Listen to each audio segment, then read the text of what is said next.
Bonjour Isabelle Vincent, vous allez bien? Bonjour. Bonjour, très bien. Très bien. Vous avez passé une bonne journée, j'espère. Eh bien, j'espère. Alors je me présente, je m'appelle Jonathan Pinto, je fais partie de la radio Saturnus 103. Nous sommes en direct sur la radio. Nous sommes aussi filmés pour YouTube et Facebook. Nous sommes à la Halle des Chartrons pour le Salon du Livre organisé par le consulat du Portugal de Bordeaux. J'ai une seule question. Comment est née votre association? Alors, notre association est née il y a bien longtemps, puisque c'était il y a 40 ans, et c'est autour d'un groupe de jeunes collégiens et de quelques adultes qui les ont aidés à créer cette association. Ça se passait au départ, c'était des jeunes d'un collège, et puis petit à petit, l'association s'est développée, les jeunes sont devenus grands, donc dès qu'un jeune avait 18 ans, le parent qui l'avait remplacé partait.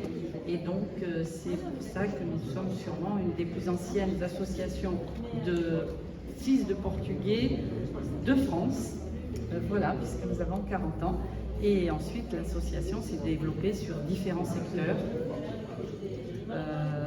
Allant des cours de portugais à l'organisation de semaines culturelles et événementielles autour de la littérature, des expositions, des conférences, du cinéma, de la gastronomie et produits portugais comme la découverte des vins par exemple.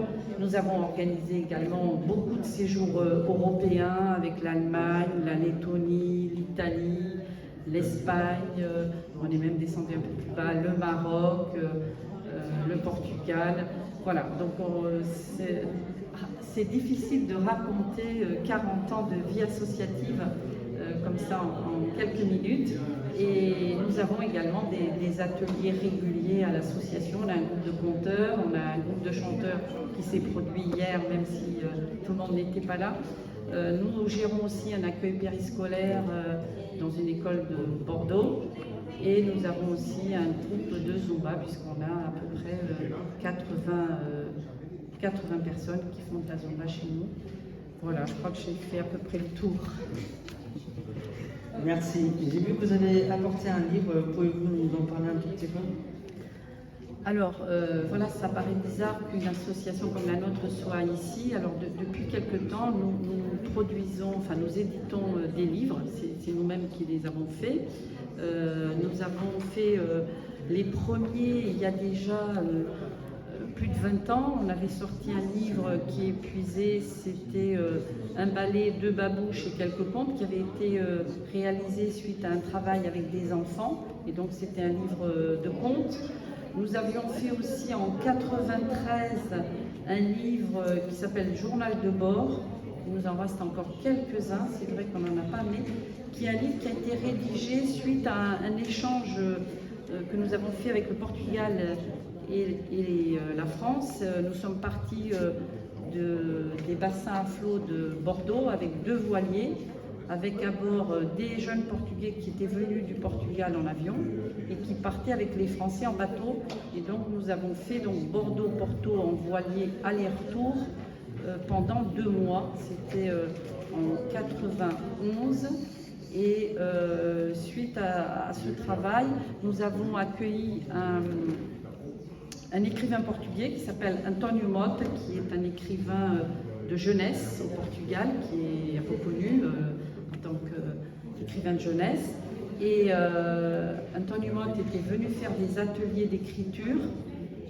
Et nous avions amené aussi une écrivaine française, Sylvie Latry, qui était venue aussi faire des ateliers d'écriture en français. Et grâce à ces ateliers d'écriture pendant le voyage, ils ont produit un livre qui s'appelle Journal de bord, qui est un très beau livre, mais on n'en a presque plus. Voilà, donc ça c'était les premiers livres que nous avons publiés. Et dernièrement, donc, nous avons le livre Secrets d'étoffe et d'histoire, paroles d'immigrants, qui est sorti en 2020, je crois, ou 21, je ne sais plus.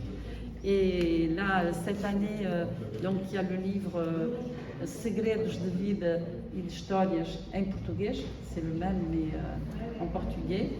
Et nous avons aussi en 2021 puisque nous fêtions nos 40 ans, on a essayé de revenir sur cette itinérance de 40 ans et réfléchir qu'est-ce qu'on pourrait raconter dans un livre qui retrace un peu notre vie pendant 40 ans.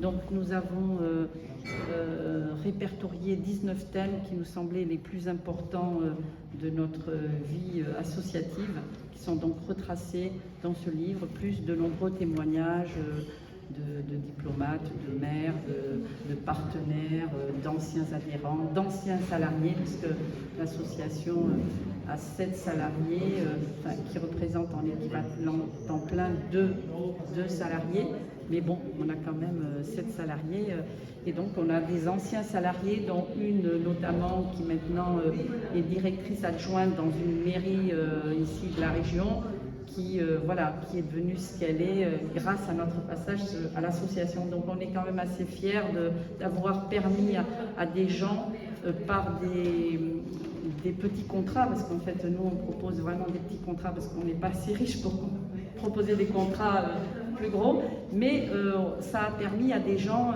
d'aller vers des emplois durables comme cette dame, et elle nous a fait un très très beau témoignage justement sur son passage, parce qu'elle est quand même directrice adjointe d'une mairie, c'est quand même un poste important, et donc voilà, donc on est fiers d'avoir contribué et permis à des gens d'évoluer positivement sur la France, voilà. Écoutez, je vous remercie Isabelle pour ce petit moment d'interview. Et nous sommes toujours à la Halle de Chartrons à Porto. Venez voir Isabelle, venez voir ses livres. Et je laisse la parole à Victor.